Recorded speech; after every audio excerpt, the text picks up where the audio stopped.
Good morning, everyone. Welcome to Cal Assessment Network. I just wanted to introduce this panel that we have here today. I've been watching the COVID-19 dashboard for the past year and a half, as I'm sure all of you have. And didn't realize that Danny and Aswan, among others, were involved in this effort. And once I did, it's like, oh my gosh, I need to stay out of their way, let them do their thing. But as watching the dashboard evolve over, especially the first 6 months and even beyond that, I was just seeing really great examples of assessment, database decision-making.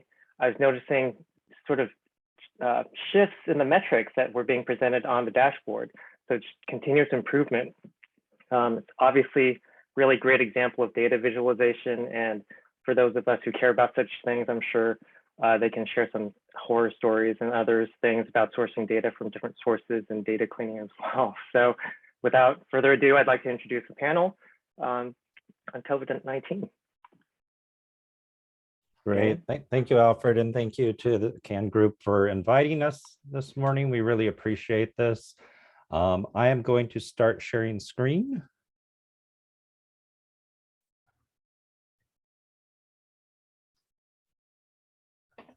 Great. And so our presentation this morning is measuring the campus COVID response. And, we really, I really appreciate this opportunity, mainly because it allowed us an opportunity to sort of reflect. We haven't had that opportunity. It's really been quite a scrappy effort. And, we've been just going for about a year and a half on these projects. And so it really was kind of, as I was looking back through emails and history, I was just amazed at the amount of work that this team has done in coordination with our campus partners. I mean, the pandemic, it has been such a dynamic period, the priorities have shifted on campus very quickly. The teams had to respond to Alfred's point and turn on a dime, bring in new data sources. And so it really is a testament to the skills of all the folks you're going to hear from and their teams. We're going to focus today on the public dashboards that you all have access to. There will be a link here, and we'll also be doing a demo of those. This is largely summary information, not personally identifiable information. It was really, throughout this effort, I was very impressed with, the guidance we got from Scott Seaborn, the privacy officer, and the focus on summary data and really respecting people's privacy in a time that, we might be tempted to look at lower level information about people. It's like, Berkeley's values really shone through in a challenging time. So I was very impressed. Today, let's go ahead and have the presenters introduce themselves. I'll just start since I'm speaking. I'm Danny Grebe. I'm the Director of Data Solutions, which is in Berkeley IT's campus application and data area. We work really closely with Alfred on a regular basis. We're the technical folks behind Cal Answers, as well as Cal Viz, the Tableau offering on campus. And I will hand it off to you, Hayley. Hi, good morning, everyone. I'm Hayley Bauer. My pronouns are she, her, Senior Health Information Analyst at University Health Services. I've been really involved with the UHS-based data for this project. We've worked really closely with Danny's team to get these dashboards produced. Good morning. I'm Mariscal, she, her pronouns, and I am an analyst to the director and senior managers at the Office of Environment, Health, and Safety. In this role, I usually work with much different information and data than was accessed in these dashboards, but I was asked to be the link between our technical teams and partners and the dashboard team. Hello, my name is Aswan Movva. I manage the data analytics team. It's part of the data solutions group. And our team is responsible for Cal Answers, Cal Viz, and data integration and processing of data from various campus systems. And for today's context, we are the technical team behind this dashboards and data. And I do just want to do a quick tech check. I don't see the usual green rectangle around my screen. Are you guys seeing the slides? Alrighty, I got a thumbs up from Alfred. today we are fortunate to have two of our project sponsors that are joining us. And so we're going to give them an opportunity to make some remarks about sort of the project and how it informed leadership as we're, kind of navigating our way through the pandemic at UC Berkeley. We'll cover a high-level timeline. And then we really are going to focus most of our time on the data journey perspectives of our three panelists. So Hayley, Marisa, and Aswan will give you their respective viewpoints on this project. That will culminate then in a dashboard demo. And then we do want to make sure we make time to shout out to our collaborators. A lot of folks were involved in this. I think you're going to be surprised at the number of teams and people that were involved. And then we'll have a formal Q&A at the end. We are receptive to if you have sort of a burning question in the moment. I think the audience size is reasonable enough that we could entertain some on-the-fly questions. So I think our moderators are going to be moderating chat. So certainly raise those questions if you have them. And with that, I'm going to hand it off to Patrick Goff and Guy Nicolette to make some remarks on our efforts. And so, Pat, I will hand it off to you first. All right, great. Thanks, Danny. As you mentioned, this was really a collaborative effort with UHS, EH&S, the IT teams to really pull together some important visualization to the data that we've been collecting throughout the pandemic. And it was really critical. It helped with regards to safety. Individuals could use the data to make personal decisions about avoidance of areas and what protection they needed, where there were COVID exposures. It helped with compliance with Cal OSHA obligations. It helped our executives to make decisions, big decisions about actions that impacted everybody across the campus. So with regards to density, distancing, masking, access, all of those aspects. It also helped the campus with just generally with credibility by helping to ensure better transparency of all the information that we had regarding COVID risks, so that those individuals, departments, and the whole campus could make some well-informed decisions about the best actions for the campus. So I'm really delighted to be able to introduce the group, the speakers that are going to be providing you all more information in this discussion here. Marisa Mariscal from EH&S was involved in just about all aspects of the EH&S response to COVID, and she was asked to provide support to the team to help with the visualization of the data, and provided me updates of what was happening with it. And I think just the efforts were just phenomenal, and not just me. As I think was noted in the description, that the dashboards were recognized as being top rated. So they were. I'm really happy to see that they were recognized for the great work that was done and made available for you all. So I'll shut up now and let Guy speak. Thanks, Pat. So I'm Guy Nicolette, Assistant Vice-Chancellor for University Health. I use the He series. Some unscripted remarks here. I completely agree with all that Pat said, particularly from the confidence in the campus. In fact, the external, anybody that was interested, parents from across the country, in fact, internationally, I received many emails directly about data that was able to be visualized on the dashboard and wondering about their particular situation. I'll just point to, well, I'm sure Hayley and Danny at some point really wanted me to stop emailing them about little things, but the responsiveness of a dashboard like this is critical, I think. As the situation developed, particularly the pandemic, at some point was changing daily, weekly. We were having to make decisions on a really rapid pace. And so having having data like that was the same data everybody was looking at was really, really critical. And yes, we had some internal dashboards that dove a little bit deeper and maybe got too identifiable for a public-facing dashboard that were critical too. But frankly, I used the external facing dashboard. I refreshed that more often than I did the internal dashboard. For another example, I guess I'm just citing examples here of its use. The president of the system is apparently refreshing our dashboard, probably at an unhealthy rate. And I suspect at some point this was a phenomenon, particularly earlier in the pandemic, while people were really watching this like a hawk.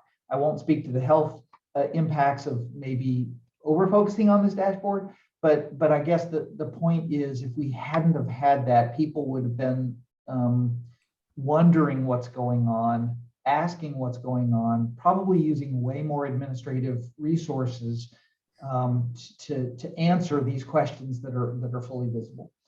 From a decision-making standpoint, I would hope, I guess this dashboard proved to me, and I don't think it needed proving, but it proved to me that having as close to real-time data, particularly in the health field, particularly when we're dealing with something that is somewhat unpredictable, is so important that I hope this work translates post-pandemic, or maybe I should start saying, in the endemic world, because that's what we're really getting to, that we could use the same principles, the same adaptability to these other things that we need this kind of data. And we don't need it on everything, but I'm thinking about the translation to, at least in university health world, that we worry about influenza and its own patterns, particularly during the influenza season. We worry about gastrointestinal disease and illness and outbreaks. We worry about other infectious disease, scabies, and some of these other things that people talk about, and having a dashboard or a scorecard really would make a difference in a fit. And I'll close with saying that I think the healthcare and the health impacts are better because we had the dashboard, better because we had a great dashboard, and would have been worse. We would have had more cases, more outbreaks, more clusters if we hadn't had a dashboard. And I see that translating to these other things that I mentioned. So couldn't have done what we did without it. So I'll stop there, but my praise could go on for a while. Great. Thank you both, Pat and Guy. I appreciate those remarks. I heard things I'd not heard before. So thanks for contextualizing. I appreciate you being here. I will go ahead and share screen again.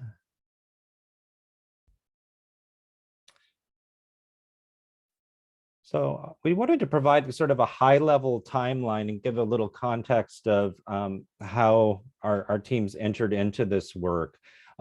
This actually started pretty shortly after the pandemic hit in sort of the March-April timeframe.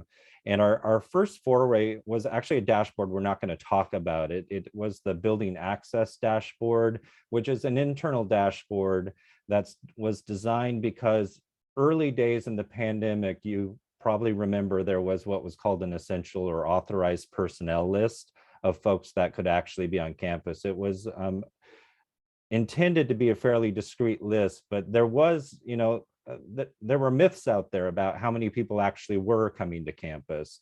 And so this was a bit of a myth busting exercise. And so we worked with the door access folks for where people were actually scanning to get into buildings. And that was our first effort of really working with a very challenging operational data store that had not really been used for analytics and reporting before. And so my team was involved with that, Aswan's team, who works on in my group, and really demonstrated the ability to do something iteratively, quickly, deal with difficult data that was coming from multiple places, and demonstrated how that could be translated into a dashboard. Hayley was also doing work at that time within UHS. And then we saw that there was this sort of emerging need on campus to understand various sets of data better that had not been used previously for campus decision making. Therefore, a lot of the data was very nascent. It was dirty data, and campus was sort of generating answers all over the place, and we could see that it was creating some chaos. And so we stepped forward based on our building access experience and proposed to campus a series of dashboards. And at that time, we knew that COVID testing, contact tracing, wastewater testing was emerging. The role of symptom screener compliance, we were wondering how that was going to play. Environmental health and safety was doing various spot checks on campus, making sure that labs and various departments were in compliance with the rules and policies that are in place. And then there was also some conversation about open buildings.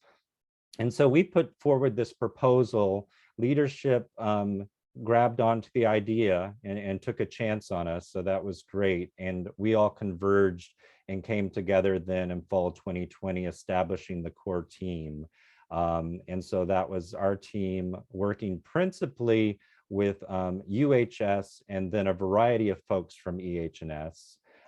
We also decided at that point to bring in a group called the Solus Group that did our dashboard development. My team is really good at data, really good at structuring data, and we're okay at Tableau, but that's not our first and primary focus. And really for dashboard development, you need somebody who that's what they do. I mean, there is an artistry aspect to it as well. And so it was really nice to work with a team that could prototype and develop almost in real time. If you say, can we do this? They do it as we were sitting there, which is a really nice experience and essential when we were moving as quickly as we were. Marisa joined us in sort of the cusp of 2020 to 2021. So it was great to have her come on board and sort of bring some more cohesion to the EH&S work.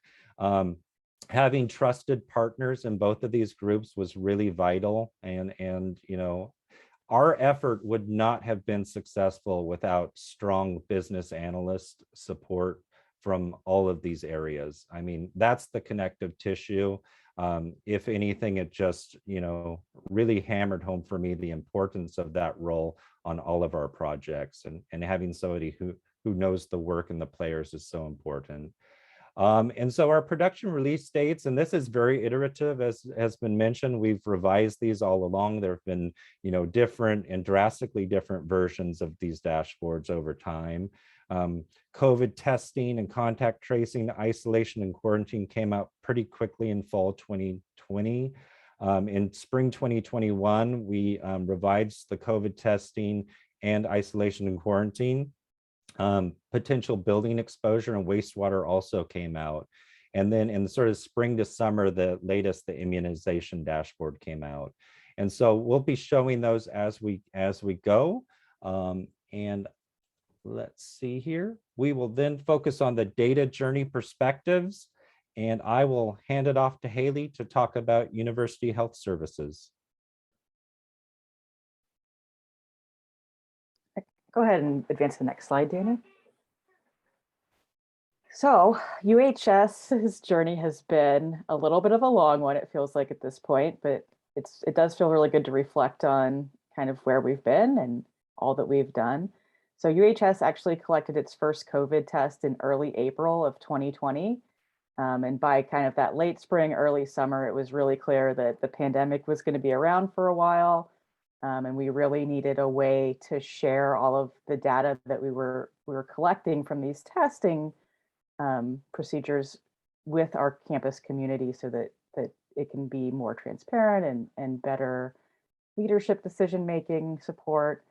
And around this time, all kinds of dashboards were popping up on the internet. A lot of people were using the John Hobson's dashboard. But from our EHR, which is our electronic health record system, testing results were very sort of table-oriented, not user-friendly. Wasn't a super easy way to get them out of the EHR without compromising patient privacy.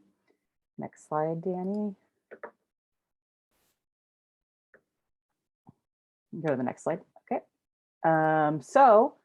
I initially developed a very basic dashboard in Google Data Studio, which I published in July 2020 that we were using internally. This was pretty quick to set up. There's like no software cost there, but it was very labor intensive because what I was needing to do was export all of the testing data from our EHR, de-identify the IDs, and then load it into a Google Sheet, and then it would go into the Google dashboard. The Google dashboard also had very limited design choices, and ultimately it really couldn't handle the amount of data we had from the number of tests we were doing daily. Next slide. So that is when we kind of started working with the Cal Viz team to move this into Tableau in August of 2020. We ultimately developed 4 dashboards, and those are the 4 public dashboards that you see when you go to the Campus COVID site. And they were developed over a period from fall 2020 through spring 2021. It included testing, contact tracing, campus isolation and quarantine space, and also immunization. Next slide, Danny. So with all this data, we had realized we needed a central place for clinical staff and also our campus community and to the general public. Guy had mentioned, parents locally and internationally were very focused on this. So we worked with public affairs to get this on the coronavirus.berkeley.edu site. The dashboards, as Guy and Pat had both mentioned, were very helpful in planning, assessing the current conditions out there, tracking conditions over time, comparing and contrasting different populations, managing spread, and then also what vaccination rates were looking like for the campus. We have some very basic metrics that I think are pretty self-explanatory, but we also use the dashboards to try to help us identify, if we had a large number of, if we started to see an incline in the number or in the number of cases, when we would go and look at the contact tracing board to see how many contacts people were saying that they had, so we can kind of gauge what to expect, and that might impact the staffing that we have on our contact tracing team and coordinating with Res Life about how many spaces we were likely to need to isolate students who needed support. We definitely compared our positivity rates to those of the surrounding community, trying to gauge, are we doing the same or better in terms of positivity with our students. And it also gave us the ability to track over time and look at patterns and clusters of cases, like when students are arriving to campus after the new year or maybe after travel. That was really useful for us for planning purposes. I will go into a demo a little bit later and we can look at those a little bit closer, but right now, next slide, Danny, I do want to talk about the data sources that we used for these dashboards. So we had data coming from a variety of different places. We were working with testing data, with contact tracing data, data from Res Life, and also data on immunizations. A lot of that was coming from our EHR, and I worked very closely with our UHS IT team to develop some SQL to automate some exports of that testing data and the contact tracing data, which was collected in our EHR. And those scripts went and first de-identified the patient information to protect privacy. They also removed duplicate positives. We have a lot of students who, come back for repeat testing a little too early or just want to make sure they were actually positive. So we do have to remove those so it doesn't look like we have way more cases than we actually do. We had to map order codes for the tests. We had many different transitions in how these tests were ordered and the codes that were used and the labs that were used to process them. So that has been an ongoing task that we have to stay on top of is making sure we have the correct order codes mapped to the correct test types. We also had to link the tests to like patient types, so we can display in the dashboard who, how many student positives we have, how many staff positives we have. And that was a big job for a lot of the year, because these identities on campus aren't static. They do change. Someone used to be a student, now they're a staff person. They're a student, but they're on leave. There are a lot of different things that can happen that can make actually even identifying who is staff and who is student a real challenge. And then finally, after all that runs in our background, then it gets exported to a spot where Danny's team is able to pick it up and bring it to their data lake. I do continue to have to do some manual exports for some of the immunization data, just because when we were doing these big clinics, it was like really rushed, and making sure that the data that we're loading is correct and we don't have duplicate records. And also making sure that, we're not counting incoming students who we have records for, but aren't technically students in our denominator on the dashboard yet, for counting the percentage of people vaccinated. So we do keep doing some manual exports even now today. And then another data source we had was a Google Sheet that we were using from ResLife. They were actually using that to coordinate the room assignments for students who were placed in isolation or quarantine because they had had a positive test or an exposure. And I'll talk a little bit more about that in my next slide. That was a little bit of a challenge using Google Sheets. And then we're also using an API from the city of Berkeley to add the city positivity rate to our dashboard, which we have replaced recently, but we did have on the dashboard for quite a long time. Next slide, Danny. So we did have a number of challenges with all these different data points. One of the biggest challenges for me was just the constant change. And I think both Pat and Guy also kind of touched on that. It was just sort of a daily evolution of what was happening with the pandemic and where we were trying to go and what our directions were and CDC guidance and everything else. So during that time, the structure of our EHR actually changed. New modules were built to accommodate contact tracing. In the early days, we were literally doing it with a spreadsheet. And I was taking that spreadsheet and cleaning the data and putting it in a different spreadsheet to put into the dashboard.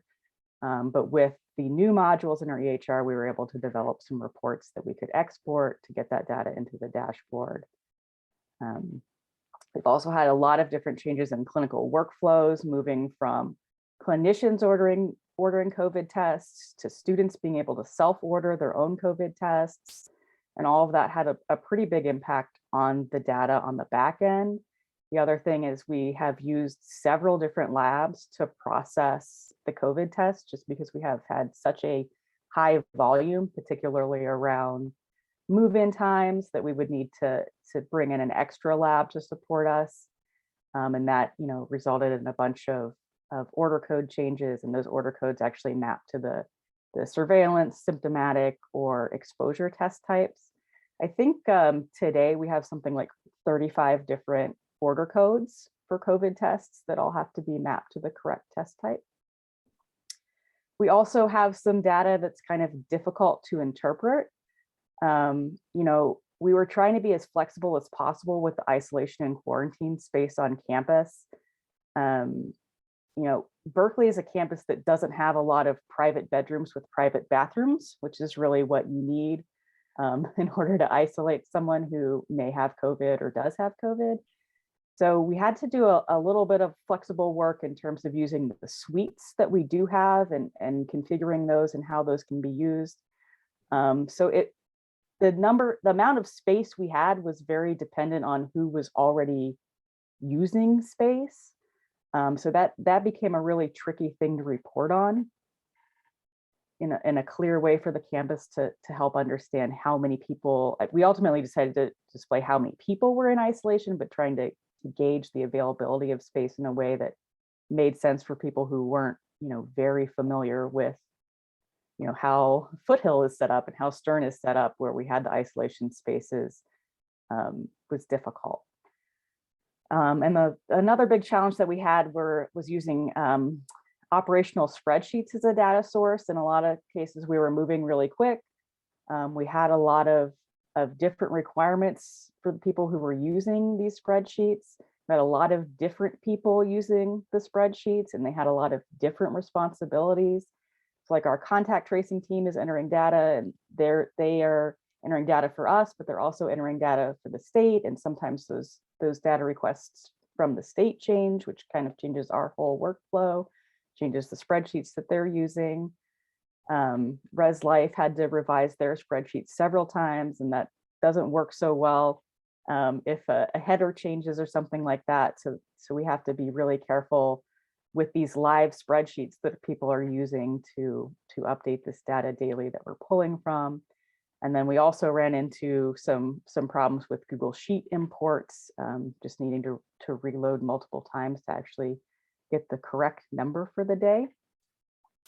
So a lot of things, they were moving very fast, and we had a lot of people involved, and I'm really proud of us for being able to pull this all together and get something into the dashboard. It was really a challenge a lot of the time, but I am really proud of the work that we were able to do. And I'm going to go ahead and hand it off to Marisa for EH&S. Hello again. Danny, you can advance. At the onset of the pandemic, like so many of us, EHS had multiple priorities and projects and just stuff coming up. But today we're going to just highlight the two public dashboards, the public wastewater dashboard and the potential building exposure dashboard. I'm going to just go back and forth here. So in summer 2020, our environmental protection and our hazardous materials management teams started sampling wastewater and providing those samples to the Carr and Nelson lab for testing. And through our health and safety role on campus, EHS had started tracking positive COVID cases or suspected COVID cases early on. And this was primarily in partnership with facilities and building managers per early science regarding surface contamination, but we continued to track those cases even as the science caught up. But in late 2020, new regulations were enacted, which included the requirement for employee notification and other entities. And this is notification of a potential building exposure or exposure. And so this is when, as Denny noted, EHS kind of formally became part of this group because we opted to try and leverage the dashboard capability to share this information. Next, please. So I'll just talk a little bit about the wastewater sampling, which again is in partnership with the Carr and Nelson lab. And right now, if you go to the dashboard, you'll note that we're currently at a pause due to resource and staffing constraints.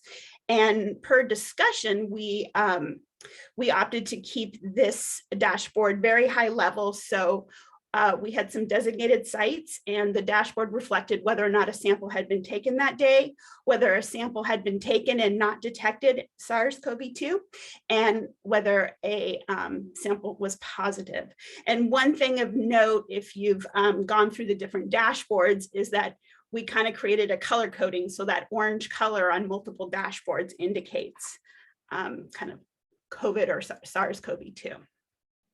So on this dashboard, there's actually a YouTube link, which would tell you that much better story about how this process worked in the partnership between EH&S and the Nelson lab for testing.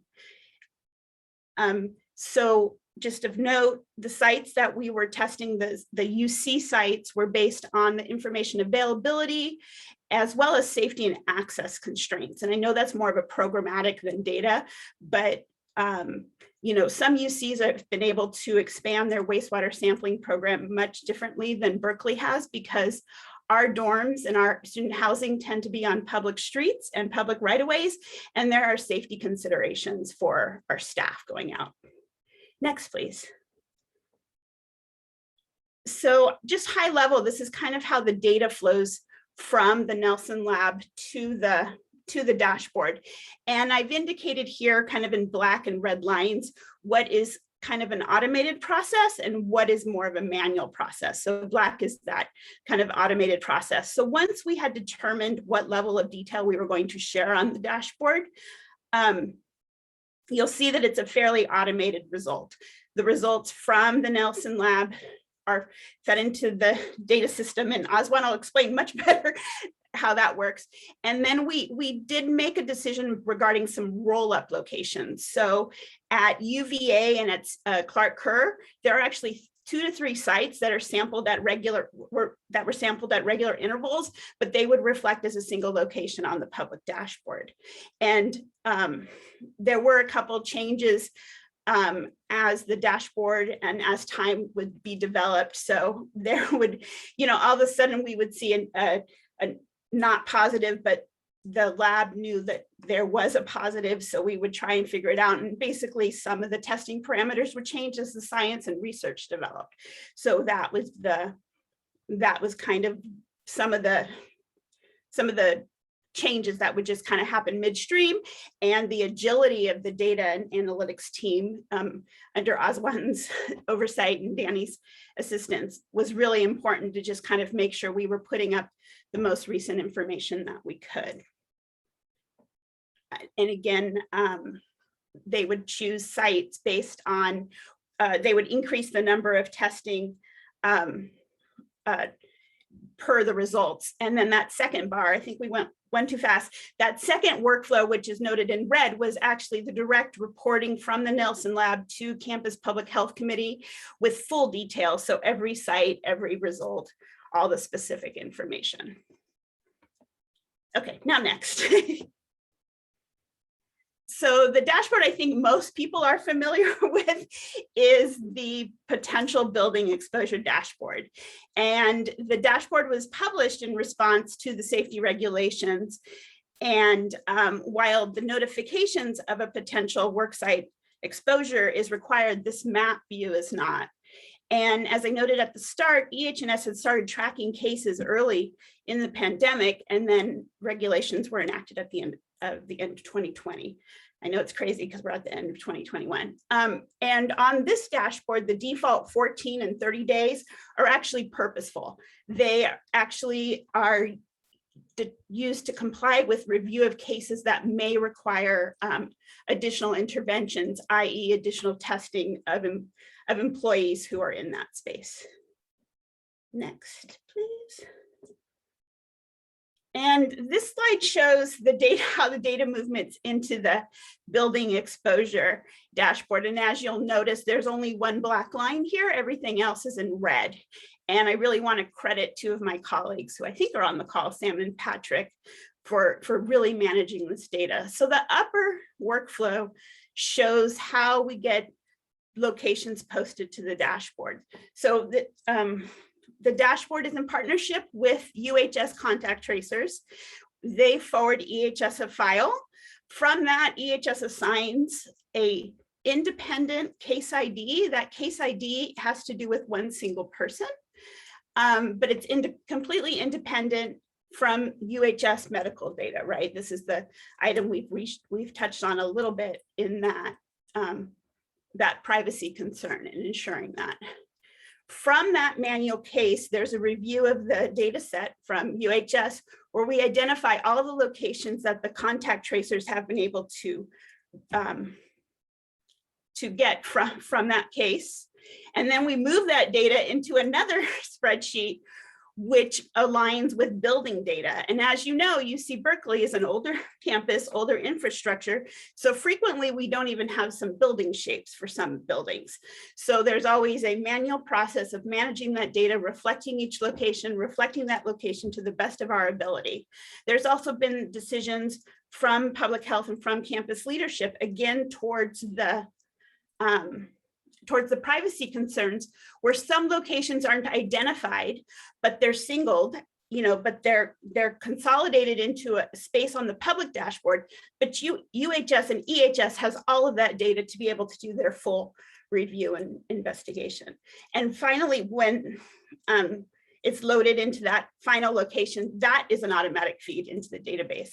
The lower box here is that thorough review and understanding of the different cases. Next, please. So similar to kind of what Hayley cited, the resources to manage these dashboards has been significant for us. I just noted them on the dashboard, the privacy concerns, the necessary review, the transference of worksheet of data into multiple sources. On the wastewater side, not only are we in a current pause on the program, but we've also had limitations in the expansion of the programs because of available information. We're an older campus with older infrastructure, so that has kind of limited some of our availability to expand the program. And a separate but interrelated item is the notification procedure. And Danny kind of talked at the very beginning about building access, but it's really difficult for us to determine this exact employee was in this exact building, so we're going to notify people in that exact building. That's just not there. So what campus leadership decided was this vast all employee notification system. So while tangential, it is something that has a limitation with the data. And I think I'll pass it to Aswan. Okay, Berkeley IT, I'm just getting used to that new name. Danny, you can advance to the next slide. And thanks to all the people who have their cameras on. I love looking at people in little boxes. I'll start with the presentation now. As Pat Goff and Guy Nicolette mentioned, most of the organizations have relied on data more than ever. Data has become an essential tool to manage and communicate the COVID-19 crisis. So is the case at Berkeley. We are flooded with multiple data projects in the beginning of fall 2020 in support of COVID recovery and operations. Data Lake is at the center of all this COVID data efforts. It's a recent strategic investment by IT, and it paid off big time. We are able to meet the data where it is, whether it's Google spreadsheets or databases or even APIs. Having access to this modern tech stack in AWS made all this possible, and frankly, our lives so much easier. And the first and foremost thing is data privacy. As you can imagine, some of these data sets are sensitive. We had several conversations with data privacy officer and chief information security office on this topic. We are cautious not to step into the HIPAA zone. Only anonymized data is brought into the lake for reporting purposes. A little bit on the technical side, we used Google Drive APIs to get the data out of Google Sheets. And for databases, we used standard JDBC connections. We used a ETL tool called AWS Glue to do all the data magic. We used it for data ingestion and curation as per the reporting needs. When we started this project, most of the data sources are in their infant stages. And also some of this data sources are not what you consider standard in the data analytics world. We had to face several challenges because of that. I think Marisa and Hayley walked you through some of those challenges, so I will not repeat all of them. But these operational Google Sheets, they're changing always or most of the time to adjust to the evolving business process, and data structures along with them are changing. So it's incredibly hard for us to keep up with that.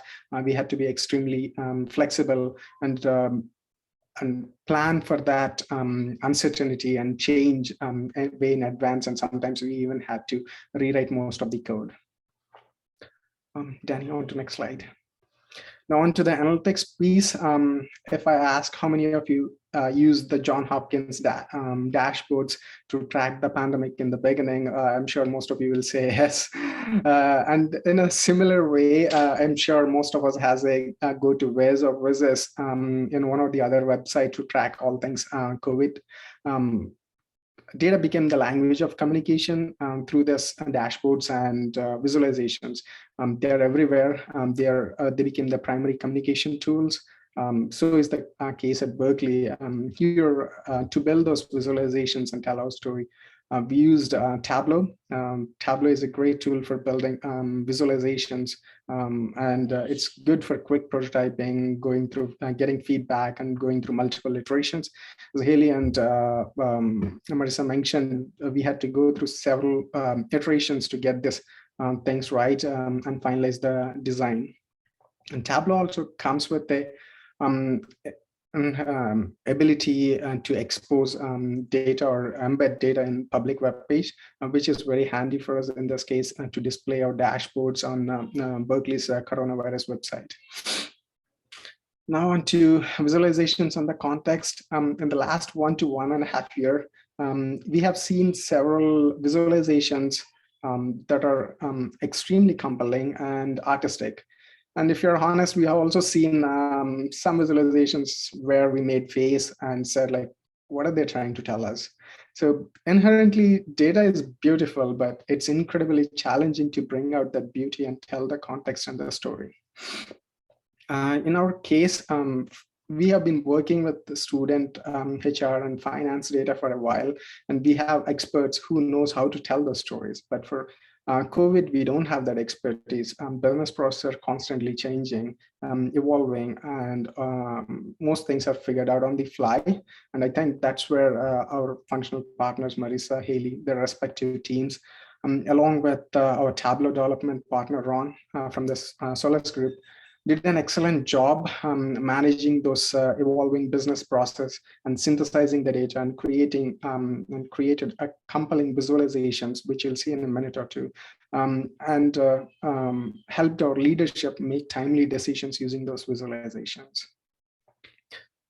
On to the next slide. Yeah, a little bit about our project execution. We followed the Agile Scrum methodology, 2-week sprints and daily stand-ups. Some of the projects, at least the first iteration is completed in just 1 sprint, all the way from design to delivery, and some of the projects have taken multiple sprints.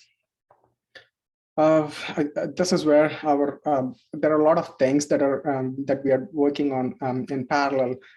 This is where our project manager, Yushita, did an excellent job trying to keep us on track and task.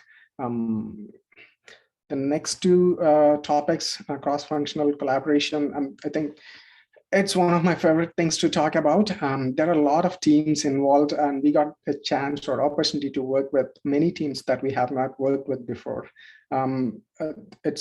There are a lot of handoffs from the point project is initiated to the point dashboard is displayed on a public web page. There are multiple handoffs, and I have to say collaboration, coordination, and communication is at its best. Really, the success of this project hinged on working closely with Marisa and Hayley, who are trusted partners from their respective areas, and they were able to help us with the functional requirements, accessing data, and in some cases even tweaking the data collection process on their end so that it's easier to report on top of that data, and also communicating with the functional partners. This trust that they have with their respective teams is so helpful for us because everyone is overworked and super stressed during this pandemic. Their relationships with their team helped us keep the dashboards as a priority and keep the ball rolling. And also, we worked with the Solace group, Ron. We relied on his expertise and artistic visualizations and storytelling ability to create those dashboards. It's so much fun working with him and looking at those dashboards, going through that process. It was super fun how they're shaped up and how they're presented. And on the IT side, we also work with our DBAs and project management office very closely at different stages of this project. Last one, this point, I have to say I'm pleasantly surprised. There are many change requests at different stages of the project. As you heard, constantly evolving and changing is the theme here.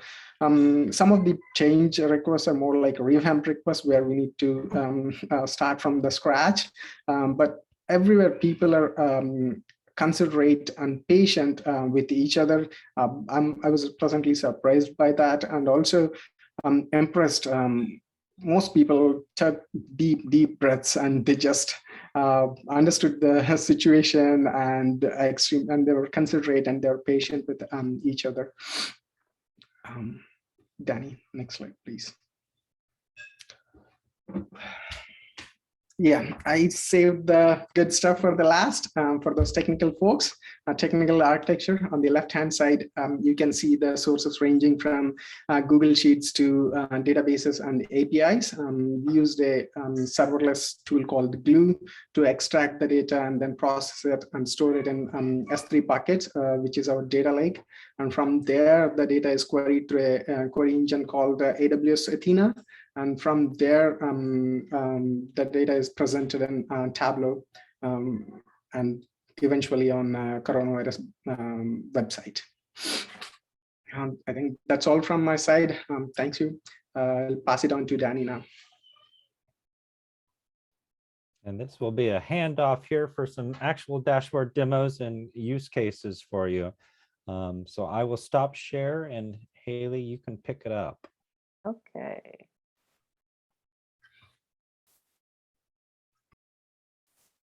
Okay, I'm guessing we're all seeing dashboards now. Thumbs up. Okay. So this is our testing dashboard, probably our most popular and one of the first dashboards we worked on. So I just want to do a little bit of a walkthrough on it.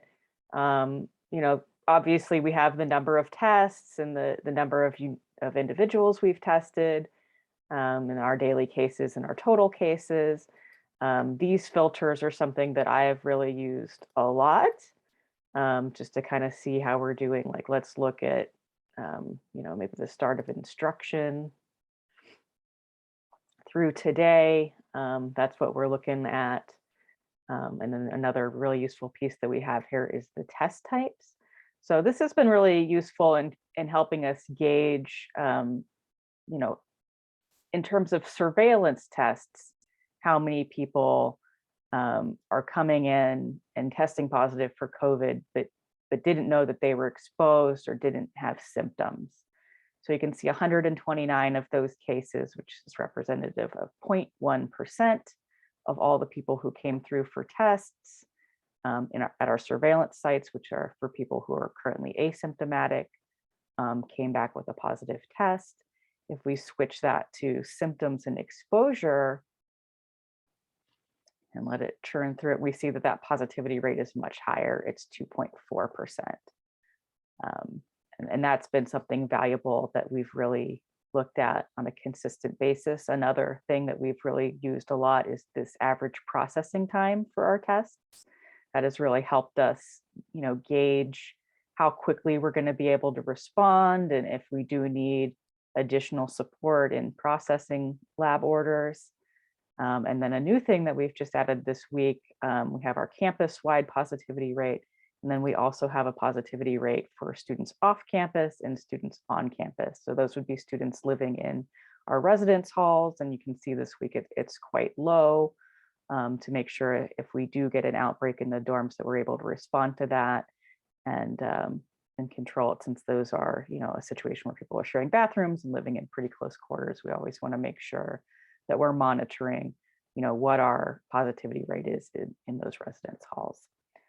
So, and then you can see as you roll over these, there are some more details on the metrics that can kind of break it down a little bit further. I think some of our original designs we had like every single day instead of weekly, and that quickly turned into just a really crowded graph that was difficult to read. So we did consolidate it into weeks, but if you want to see the detail on the week, you can roll over and see these different metrics and how it's changed over time. So I'm going to move on to our contact tracing dashboard, which is another one that was an early one that we worked on. And this has been really useful in tracking how many cases we've had and how many days it has taken us to get those results and how long it has taken us to reach those cases.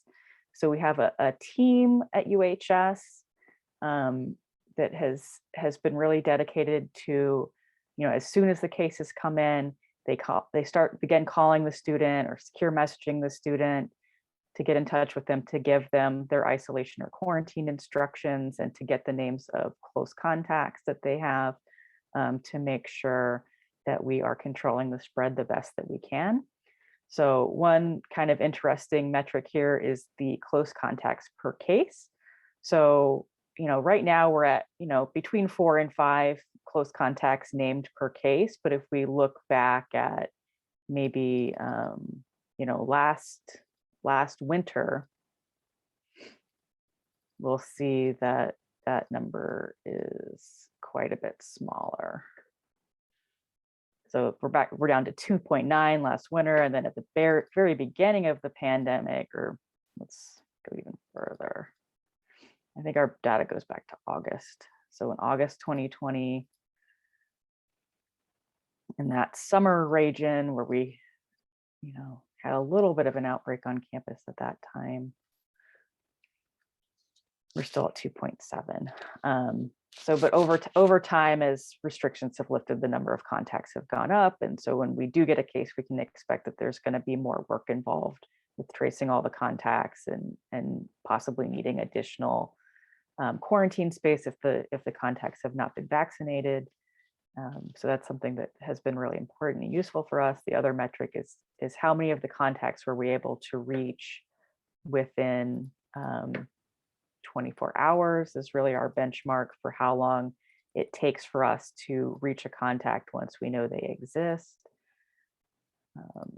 And the team has been doing a really phenomenal job on just getting to everyone as quickly as possible.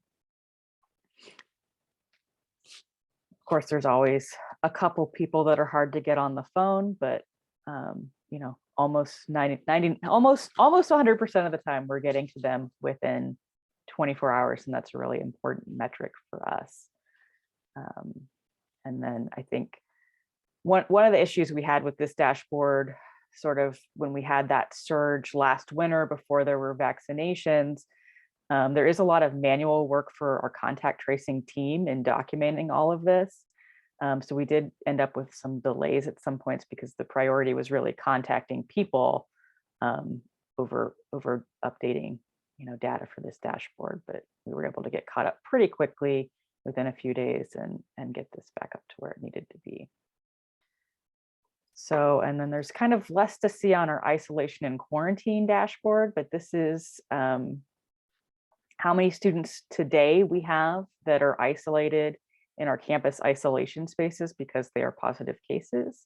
So they need to be kind of, if they are living in dorms, and need to be moved from their dorm to a new location. These are largely dorm students, but if, for some reason we had a student living in another congregate living setting who wasn't able to have a private bathroom or something like that, we would try to offer them some space in the on-campus isolation and quarantine space.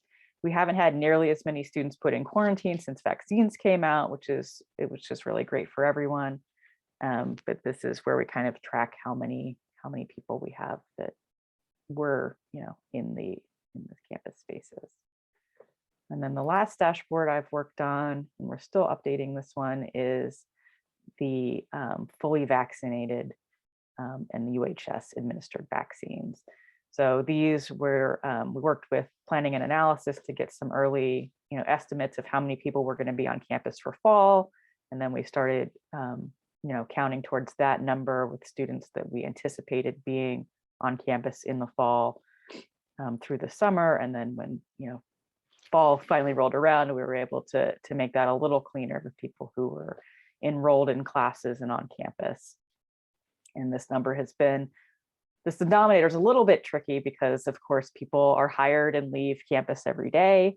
And there are also staff who are remote, who have not submitted vaccine information. So we're a little bit lower there than we might like, but still overall doing really well. Students really high.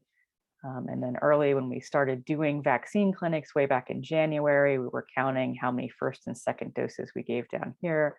Now that vaccines are much more widely available, we're not giving so many at UHS, but this was really helpful early on in understanding how many vaccines we were given. And I'm going to go ahead and turn it over to Marisa. Yeah, we do have a question in chat. Sure. And I don't know if we're going to be able to meet this, but maybe we could describe it. Is there any way to peek behind the curtain to see what this information was populated from? I mean, maybe we could say, you know, Aswan, you could talk a little bit about the data curation in AWS and what's there. I mean, I think Hayley's described sort of the inputs are coming both from the point and click system is being passed to us via a database, and we're picking up and populating the data lake. You know, in terms of actually getting down to table levels, that might be a little overkill. Anything to add there, Aswan? Yeah, there we update the data on a nightly basis. We bring that raw data as is into the data lake, and then we apply all the transformations that are needed to display data in the specific format that you're seeing on the dashboard. I think that's where we add a lot of value, and that's where all the crucial business processing is happening. And then we just pass it on to Ron to do his magic and present the data in a compelling way so that it's easier to understand. Great. And then we have another question from Erica. From Yvette. Are you tracking breakthrough infections for people who have been vaccinated? Hayley? We are. Yeah, we don't track it in this dashboard, but we have an internal dashboard where we track it. Great. Okay. Well, then let's go ahead. Were you done, Hayley? Shall we move on to Marisa? Technical fun. Here we go.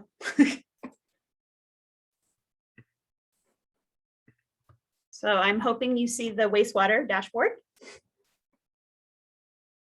Affirmative? Anybody? Yes. Yes, okay. We can see it. So I'm opening just with this one here, and as I noted at in the other part, samples have we are currently on pause. But this dashboard was created in a map view, again, with the designated locations, again, some roll-ups where University Hall is actually 3 sites, CKC.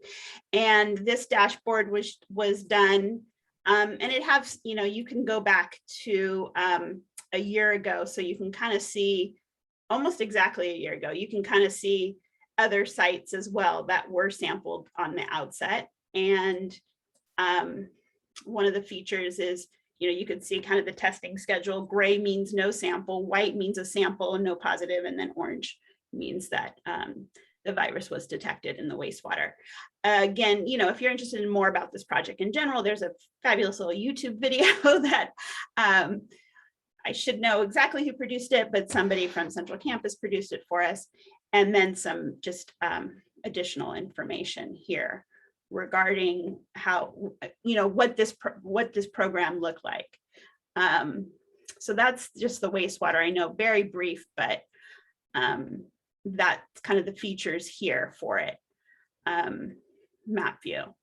So, so now I'll go to the one that I think all of us know. And I will say that I'm thankful to Public Affairs for kind of giving us this space, because there are a lot of intricacies and understanding regarding the compliance to the program itself. So there is a lot of data here on this site to just kind of understand what type of cases would be shown here. Overall, just in the data set, we're over and above 95% of any reported cases. A case that might not show here is an 100% fully remote employee who hasn't been on campus in any of those time intervals, but who calls in a case to UHS to report a case, right? So a clinical case only would not be necessarily reported on here, but there are very fine lines, and I would actually say 95+++% of a case would be reported here. So as I noted, the system defaults to 14 days, but the 30 days, and these are to review any additional interventions at different locations. These case numbers here indicate kind of a case. So I think here is, this is actually connecting different locations. So you can actually, let's see if I scroll a little bit more. If I go here, you'll see that these are 4 independent cases at Cal Stadium because they have individual case ID numbers. The date listed is either the positive test date or the symptom onset date, whichever is sooner. And again, this text is kind of here. For privacy reasons, a lot of these residential facilities are consolidated together. But again, the contact tracers from UHS and EH&S have all the details so that we can look to see whether or not we need to increase interventions at different sites.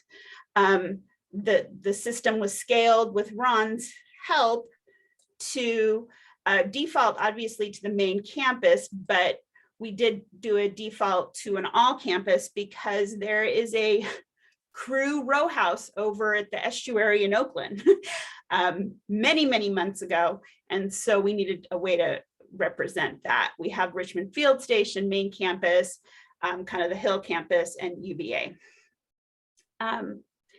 And select here, it will isolate that case, for you.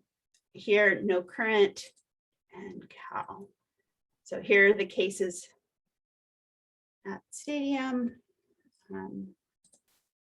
Lee Cushing again. House Pavilion. So, and then I think, yeah, so if you just click back there. So that's kind of the brief here. Again, more info, also details a little bit more of this, like kind of how understanding how building locations are collected together, as well as the importance and the systematic approach that campus has taken regarding contact tracers.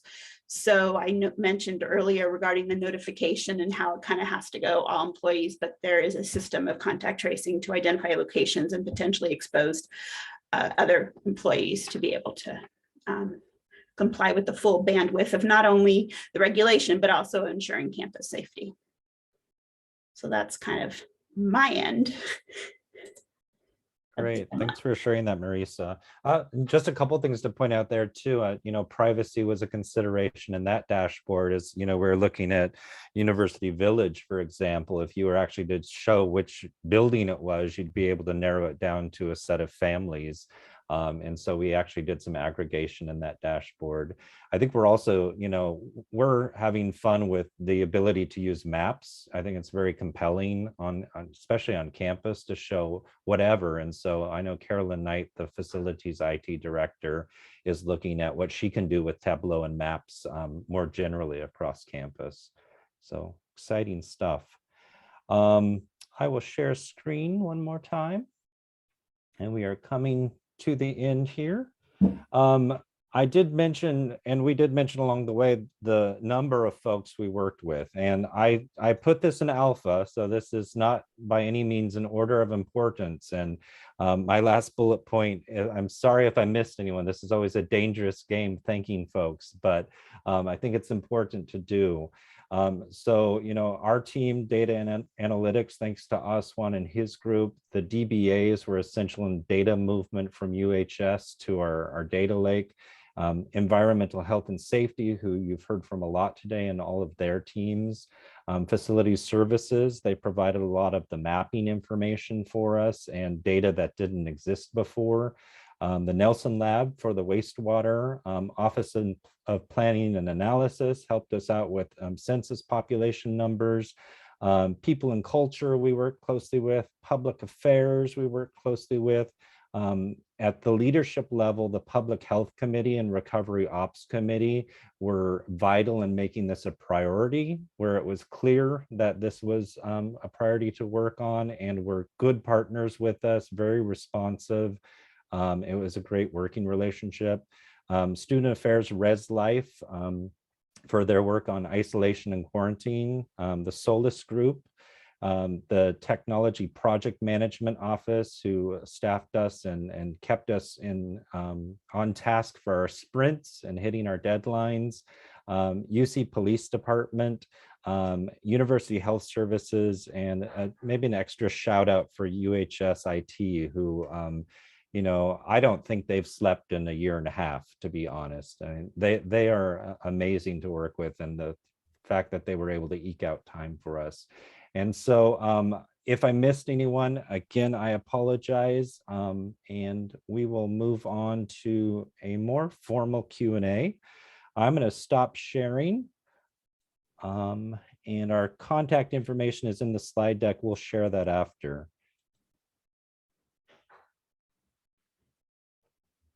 Thank you. If everybody can please join me either by reactions or on screen for thanking our panelists for a wonderful presentation. Alfred, I think you can stop the recording at this point, and we will, for everybody who's on this call plus on the CAN list, we'll be sending out a link to our drive, which will have the slide deck and the recording.